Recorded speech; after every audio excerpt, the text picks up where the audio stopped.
If someone told me a few weeks ago that a noob like me would make it this far, I probably wouldn't have believed them. And honestly, every time I start to feel confident, the game finds a new way to remind me that I really shouldn't be. But somehow, through all of that, the journey keeps getting better. And episode 4 is where things really start to take shape. Stranglethorn Vale once again proved that when Horde players see you breathing, they take that personally. We also grabbed the Whirlwind Axe, which for the first time, made me feel like I wasn't just swinging at air. And reaching level 45, I finally had enough gold to buy my first mount, which made traveling around a lot easier. Now, we move into episode 4. We kick things off with escorting a mechanical chicken, a quest that somehow attracted every nearby creature, like it was hosting a special event, and when we finally completed the quest, it casually told me to go turn it in Booty Bay, on the other side of the world. From there, we took on the mallet of Zul'Farrak, easily one of the highlights of this entire journey. Pushing through elites, powering up the mallet at the top of a troll temple, and getting lost looking for an egg, all while trying not to die. And then came a moment that I'll definitely remember forever. In Zul'Farrak, something that extremely rare dropped, and I couldn't even believe it at the time, and I'll probably never see it again. Moments like this are what make this episode so fun to look back on. So with all that behind us, let's get into the actual adventure. And naturally, it starts off in one place that I'd rather not go back to. Tanaris. This chapter started with me in Tanaris, because apparently I left more unfinished quests than I realized. I began with the higher level bandits scattered throughout the desert, assassins, rogues, shadow mages, basically everyone who didn't like that I was in their desert. Most of them weren't too bad until I ran into the ones that turned invisible. You don't really know you're in trouble until a completely invisible mob shows up while you're already in a fight. After clearing out the bandits, my next stop was the one place in Tanaris I really didn't want to see again, the pirate area. If you watched the last episode, you know exactly why. This place absolutely destroyed me. I died here. A lot. Like enough times that the graveyard probably started reserving a permanent spot for me. But this time, things were different. I was higher level, had better gear, and honestly, I was tired of being bullied by desert pirates. So I pushed forward, taking on every pirate that stepped in my way. One by one, I carved a path toward that stolen cargo that I couldn't get to before. Once inside, I made my way up to the upper floor, carefully clearing rooms as I went, just waiting for something to go wrong. And then finally, after what felt like ages of being stuck on this quest, I reached the stolen shipment. With the stolen shipment finally secured, I stepped back outside, only to notice something unexpected waiting for me. Andre Firebeard. He had mobs all around him, so I backed up, planned out an approach, and decided there was only really one option left. Charge in and use every cooldown I had. The fight was chaotic. Pirates everywhere, Firebeard hitting me like a truck, me scrambling just to stay alive, but somehow I managed to survive. My cooldowns worked, my health stayed up, and Firebeard finally fell. This was a quest that I've been avoiding for way too long, and when I finally completed it, the entire pirate area was officially complete. As I made my way out, I noticed 2 ships off the coast. Massive, smoking silhouettes in the water. I have no idea if players are actually supposed to go out there, but it definitely looked cool and maybe it was hiding something. After turning in all the quests I had left in Tanaris, something became very clear. Everything in this zone now wanted me to be a higher level. So instead of sticking around and getting pummeled by enemies way above my level, I decided it was time to move on. My next destination? Veralis. Once I arrived at Featherman's stronghold, the change in scenery was immediate. Lush forests, ancient elven buildings, and a completely different atmosphere from the desert I just crawled out of. Naturally, I picked up every single quest I could find. If someone had a quest icon over their head, I was taking it. No questions asked. One of the quests sent me to explore some ancient ruins on the other side of the island. At first I thought this would be simple, but when I got there, I realized it wasn't. There were Naga everywhere. I had to fight my way through groups of them just to make it to the structure. And once I got there, I just clicked on it and quickly made my way back to town. After wrapping up the first part of the ruin quest, the follow-up was simple enough. Head back out and collect Naga scales. So I went back to the area that I just fought through and started taking down Naga one by one. This part was pretty straightforward. Just kill some enemies, take their scales, and then head back to town. Once I had all the scales, the next quest told me to take out their leader. This is when things got a little bit more dangerous. The Naga on the other island were a lot higher level, and I had to be really careful about how many I pulled at once. One wrong step, and I'll be swimming back here from the graveyard. I slowly pushed my way through, clearing a path until I finally reached the cave where the leader was hiding. Inside, I found the boss waiting for me, with 2 minions at his side. I went in fast, trying to burst them down before things got out of hand, but halfway through, everything started going wrong. I used Retaliate, which is one of my cooldowns, and what it does, it reflects attacks back at the enemies. But I didn't take into account that the two mobs were casters. So, with barely any health left, I popped a health potion and swung for my life. And somehow, I managed to finish the fight and take down the last enemy before dying. After turning in the quest, my next task was to search for a missing NPC somewhere off the coast, so I headed toward the shoreline, following the clues, and that's when I saw them. Huge giants, massive, towering figures just standing underwater. This was honestly terrifying, and I was not expecting to see something that large casually just hanging out beneath the waves. Once I recovered from that, I continued searching for the sunken boat I needed. And after totally not googling where it was, I finally found it. Once I got to the sunken boat, I clicked on it and got the information I needed for the quest. Once I made it to the mainland, my next destination was a cave filled with Yeti. And honestly, this part was kind of peaceful. The cave was quiet, the enemies were manageable, and it felt like a simple grinded out quest, where I could just relax and go with the flow of things. After taking out enough Yeti, I happened to loot an item that started an escort quest, and right on cue, another adventurer nearby also needed the exact same quest. It was perfect timing. So, together we started escorting a little chicken through the wilderness. And of course, it wasn't going to be that easy. The first wave was a couple of Yeti, which we handled without much trouble. Then came the gorillas. And finally, a wave of gnolls. Between the two of us, we managed to protect the chicken through every attack and safely get it to its destination. And for our efforts, the quest rewarded us by telling us to go to Booty Bay, all the way on the other side of the world, just to claim our reward. While I was out in the wild, I came across two night elves overlooking a nearby encampment. They explained that the horde were capturing sprites and holding them inside cages throughout the camp. My job was to head down there, open the cages, and help the sprites escape while keeping them alive long enough for them to run away. This was easier said than done. The moment I opened the cage, torrent enemies started rushing me from every direction, and I had to protect multiple different sprites at one time. It turned out to be a bit of a mess. Enemies spawning constantly, sprites running wherever they wanted, and basically the worst plan ever. But after scrambling through the camp and keeping enough sprites alive, I managed to finish the quest. The follow-up quest sent me right back into the encampment, to take out a specific number of the Tauren. They were scattered everywhere, and it took time to track down the exact ones I needed. Then, because I learned nothing from previous mistakes, I decided to pull the whole group at once. In my head, I thought, yeah, I could probably handle this. But reality said otherwise. Within seconds, I was stunned, surrounded, slowed, hit from every angle, and the fight went downhill fast. But after running back, taking a breath, and actually pulling enemies one at a time like a normal person, I finally finished off the last Tauren and wrapped up the quest. My next quest was to search for evidence of the missing night elf from the earlier sunken boat quest. After clearing out the gnoll camp, I finally found the lost gear I needed to move the quest forward. But the follow-up sent me somewhere I wasn't prepared for. The Writhing Deep. I had no idea what I was getting myself into. As I approached the area, the entire landscape changed. Strange insect parts started sticking out of the ground, holes leading into who knows where. It didn't look that inviting. Inside was even worse. The tunnels were dark and maze-like, branching in different directions, and full of insect creatures waiting around every corner. I kept pushing deeper, working my way through each tunnel until I finally reached the back of the cave. There, I finally found the NPC I've been looking for. I broke him out, fought my way back to the tunnels, and once I was safe, I decided I was never coming back to this place again. After finally escaping the Writhing Deep, I made my way back to town and turned in every quest I had. And there were a lot of them at this point. I turned in quests at Feathermoon Stronghold, then took a boat to Darnassus to turn in even more, and then traveled all the way back for Tanaris, just to hand in the quests I had over there.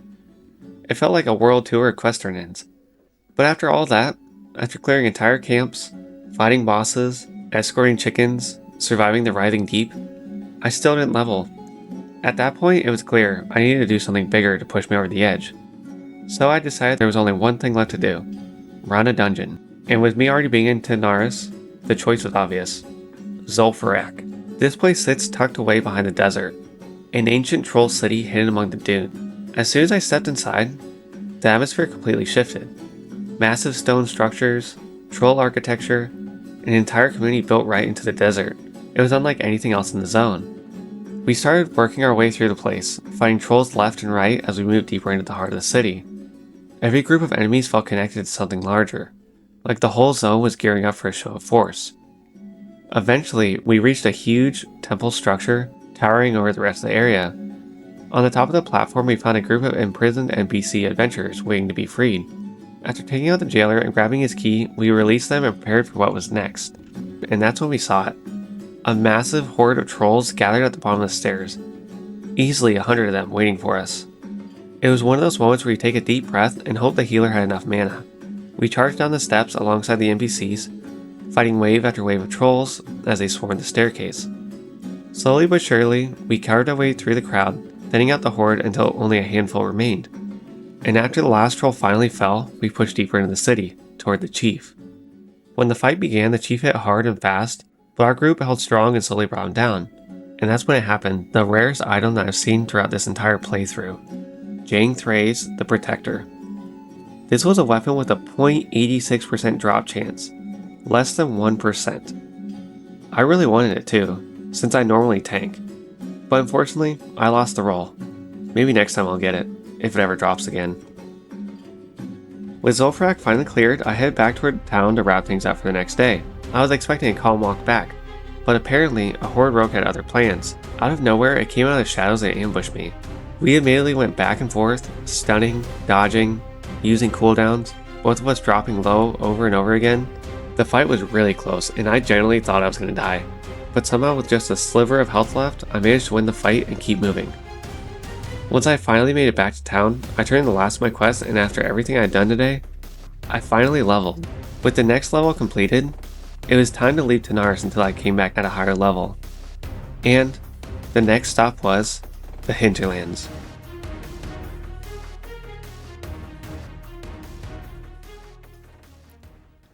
As I walked into the hinterlands, the very first thing that greeted me was this enormous stone statue of an eagle. It towered over the path, carved in the mountain itself. It was one of the coolest zone entrances I'd seen so far. Not long after that, I came across a group of dwarves. Apparently these ones aren't actually part of the Alliance. They're just independent dwarves doing independent dwarf business. They gave me a few quests to get started, take out some trolls causing trouble in the area, and search for their missing griffin. Pretty simple introduction to the zone. Or so I thought. My first real task in the hinterlands was to collect troll necklaces, which sounded simple enough at first, except they just refused to drop. I kept killing trolls over and over, and for a moment I genuinely wondered if I was even fighting the right enemies. Eventually though, the necklaces finally started to drop, and I could move on to the next part of the quest. One of the areas I needed to clear had a cage I had to check for the missing griffin, but the place was absolutely filled with trolls. And this is where things went downhill. I pulled one troll, then another, then one more, and before I knew it, half the camp was attacking me. There was a brief moment where I thought, yeah, maybe I can still survive this. I didn't. I died right in the center of the camp with trolls everywhere. After running back and clearing the area like a sane person, I finally found the last cage I needed, but the griffin wasn't there. From there, I was sent to deal with a completely different problem. Oozes that had taken over parts of the dwarven territory. These things were tougher than regular enemies, they hit harder, took longer to kill, and they didn't take any bleed damage. All of them were packed inside this cave area, so I had to move carefully and pull one at a time to avoid getting overwhelmed. Slowly, I worked my way through the cave, took out all the oozes I needed, and wrapped up the quests in the area. Once everything was cleared, I headed back to Dwarven Town to turn it all in. After turning in the quest, I was given a follow-up quest that sent me to search a nearby temple for any trace of the missing griffin. It sounded simple enough, just check the area, look around, nothing too serious. But that assumption did not go well. When I arrived, there were elite trolls guarding the top of the temple. They were way stronger than the trolls I had been dealing with before. I ran past them and grabbed the objective real quick. The elites jumped me immediately, and I ended up sprinting down the temple steps with half the place chasing me. Somehow, I actually survived the encounter. While I was in the hinterlands, I decided to work on a quest I've been holding on to from Stranglethorn Vale. It had me walking along the coastline and collecting bottles that had washed up ashore. It was a simple, quiet task, a nice change of pace compared to everything else I had been dealing with. I also had another quest in the same area that wanted me to take a picture of a turtle. I figured it would be quick, just take a photo and be done with it. But as soon as I took the picture, the turtle immediately became hostile and started chasing me. I genuinely wasn't expecting that. One moment it was minding its own business, and the next it was coming straight for me. Once I got some distance and finished collecting the bottles, I finished up both quests and continued on with the zone. With all the quests I could complete at this level, I didn't have much left else to do in the hinterlands. So I decided it was a good time to head back to Feralis and pick up where I left off there. Back in Feralis, one of the quests I picked up was from a goblin trying to set up shop along the coastline. He needed a few supplies before he could actually open up for business, and of course, those supplies involved me finding elementals. My task was to take out the water elementals along the shore and collect their cores for him. The fights were tougher than I expected. Water elementals don't take bleed damage, which meant a lot of my usual abilities didn't work the way they normally do. Every fight dragged on longer than it should have, move a little farther up the coast, and immediately run into another one waiting for me. It felt like the entire shoreline had teamed up just to slow me down. Still, I kept pushing forward, taking out each elemental one by one, carefully watching my health and trying not to get caught in multiple fights at once. After a long stretch of working my way up and down the coast, I finally collected all the elemental cores the goblin needed. On top of dealing with water elementals, the goblin also needed help clearing out elite giants that were wandering around the coastline. These giants were way too strong to handle on my own, but thankfully the goblin had a solution. He gave me an item that would shrink the giants down to my size, making them much more manageable to fight. Once I figured out how the device worked, everything became a lot easier. I went through the area taking down the now miniature giants one by one, clearing the entire stretch of coast without any major issues. After clearing out the elementals and the giants, I returned to the goblin and turned in both quests. Up until this point, he didn't have a shop or anything to offer, but once I handed everything in, something actually changed. The goblin finally opened his shop and became a vendor. It was a small detail, but really cool one. It made the work I did in the area feel like it actually had an impact on the world around me. With the coastline cleared, my next task sent me deeper into the northern part of Feralis to deal with a group of higher level yetis.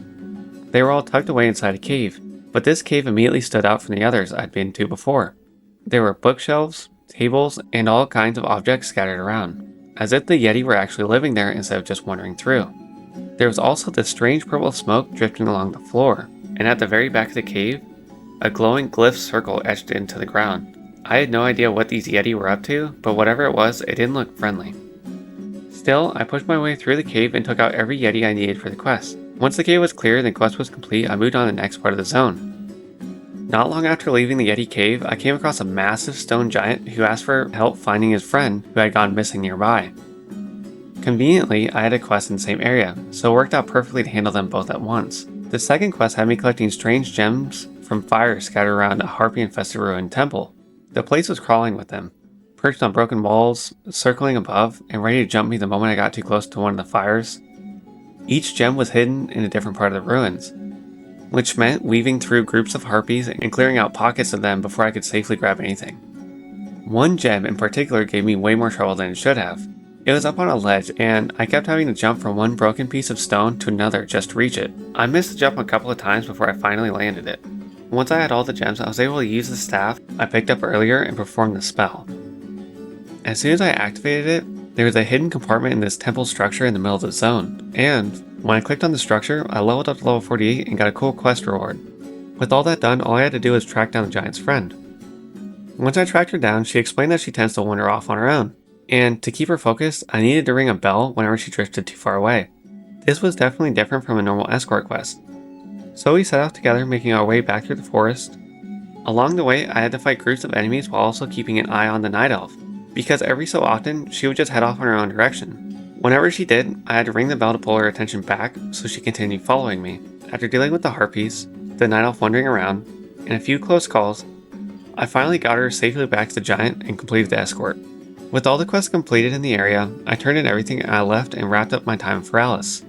From there, I headed back to Stormwind to take on a much needed break from questing. I spent some time catching up on alchemy and cooking since both were starting to fall behind and needed a bit of attention. It was nice being in the city again, just a chance to breathe and reset for a moment. Once I had my professions caught up, it was time to start thinking about the next step in my journey.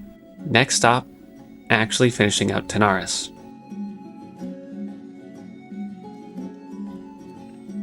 To start off my time in Tanaris, I queued up as a tank to finish the last of the Zul'Farrak quests I hadn't completed before. I found a group almost instantly, and right away, I could tell these players were hilarious. The energy was just good from the beginning. We cleared our way through the dungeon, boss after boss, packs of trolls, lizards, everything Zul'Farrak could throw at us. Eventually, we made it up to the temple, the one with the prisoners on top. Once the fight began, the horde of trolls at the bottom came rushing in just like before. And of course, I accidentally died in the middle of the fight. But instead of getting upset, the group immediately started shouting things like "hold the line" and throwing out random battle cries in chat. Moments like this remind me what this game is really about. People having fun together, not just grinding from point A to point B. I genuinely enjoyed running with that group. They made the entire dungeon feel better, and honestly, I hope I run into more players like them as I keep leveling.